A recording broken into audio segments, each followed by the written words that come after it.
മൂന്നാമതൊരു കാര്യം അതെനിക്ക് ഇഷ്ടപ്പെട്ടു. നമ്മുടെ മെൻസ് അസോസിയേഷൻ അവർ ഭയങ്കരമായ പ്രതിഷേധമാണ്. സ്ത്രീകൾക്ക് മാത്രം സൗജന്യം കൊടുക്കാൻ പോകുന്നു എന്നുള്ള ഒരു പ്രതിഷേധമാണ്. അപ്പോൾ അവർ വേറെ ബസ്സിലൊക്കെ യാത്ര ചെയ്യുന്നുണ്ട്. അതൊരു രസകരമായ ഒരു കാര്യം കൂടിയായിട്ടാണ് ഞാൻ കാണുന്നത്. അതിനോടൊന്നും നമുക്കൊരു വിരോധമില്ല. പക്ഷെ എല്ലാ പ്രശ്നം എന്താ, പൊതുവായി എല്ലാ പുരുഷന്മാരെയും കുറിച്ചല്ല ഞാൻ പറയാം, ഞാൻ ഒരു പുരുഷ വിരോധിയൊന്നുമല്ല. ഈ ഇത്രയും പൈസ ബാക്കി വരുന്നു എന്ന് പറഞ്ഞു ഇവർ യാത്ര ചെയ്യുമ്പോൾ ഇവരുടെ കയ്യിലാണെങ്കിൽ ആ പൈസ വീട്ടിലെത്തും.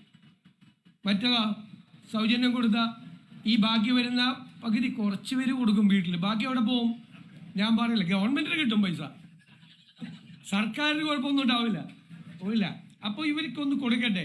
മാത്രമല്ല ഞാൻ പറയുന്നു, ഈ പദ്ധതി ഈ സംസ്ഥാനത്തെ സർക്കാരിന് കേരളത്തിലെ സ്ത്രീകളോടുള്ള ആദരവായി നിങ്ങൾ കാണണം. ആദരവാണ്. സ്ത്രീകളെ ബഹുമാനിക്കാൻ ഒരു സമൂഹം പഠിക്കണമെന്നുള്ളൊരു സന്ദേശം കൂടിയാണ്. ആദരവോടുകൂടി ബഹുമാനത്തോടു കൂടി നമ്മുടെ അമ്മമാരെ സഹോദരിമാരെ അവരെ കാണണം.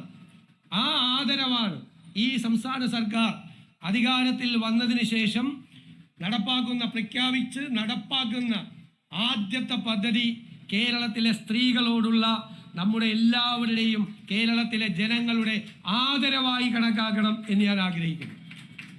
ഒരു സന്തോഷം കൂടിയുണ്ട്. ആദ്യം ഈ ബസ് യാത്ര ചെയ്യുമ്പോൾ ഇതിലെ ഡ്രൈവറും കണ്ടക്ടറും വനിതകളാണ്. മാത്രമല്ല ഗതാഗത വകുപ്പിൽ ഒരു വനിതയാണ് സെക്രട്ടറി. ചുമതലയേറ്റ ഒരു വനിതാ സെക്രട്ടറി ആദ്യം ഉത്തരവിടുന്നത് ഇതാണ്. ഈ പരിപാടി ഈ പദ്ധതി കൂടിയാണ്. മൊത്തം അങ്ങ് സ്ത്രീകൾ ടേക്ക് ഓവറിലേക്ക് വാ.